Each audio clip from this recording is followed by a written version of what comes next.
আসসালামু আলাইকুম। সবাই ভালো আছেন? এটা বারিহাট জামে মসজিদ, কেন্দ্রীয় জামে মসজিদ। এখানে নামাজ পড়লে অনেক শান্তি আসে। আমাদের একটা ইমাম সাহেব আছে, ওই ইমাম সাহেবের কণ্ঠগুলো শুনলে অনেক ভালো লাগে। আমি প্রায় সময় শুক্রবারে নামাজ ওখানে পড়ি।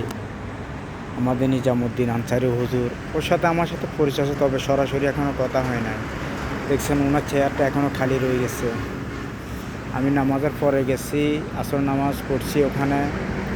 দেখছেন ওজুখানা, পানির ফিল্টার, অনেক এখানে ভালো ভালো সিস্টেম আছে। বাথরুম টাথরুম অনেক পাই পরিষ্কার চলে। আমাদের কেন্দ্রীয় জামে মসজিদটা বারিয়ারহাট। এখানে আসলে নামাজ পড়াটা অনেক শান্তির ব্যাপার। এটা দোতলারে দেখেন, একবারে নিরিবিলি পরিবেশ।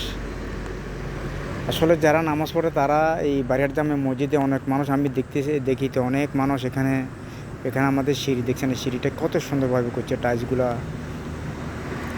যে নামাজ পড়ে আসলে সে নামাজে শান্তি পাবে, এবং কি আর আমাদের নিজামুদ্দিন আনসারি ভাইয়ের কণ্ঠগুলো শুনলে অনেক ভালো লাগবে। তার সাথে নামাজ পড়া মানে কি একটা আসলে বহুত একটা বিরাট ব্যাপার স্যাপার।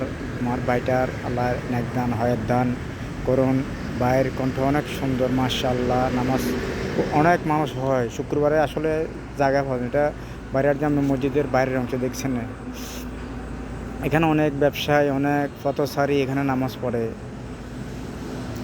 এটা বারিয়ার আমার মসজিদ গল্লি দেখছেন, একবারে ফাঁকা, মানুষের একবারে ফাঁকা। এখন আসর পরে তো ওই কারণে একটু মানুষজন একবারে এখন ব্যবসাগুলো একবারে বসে বসে রয়েছে।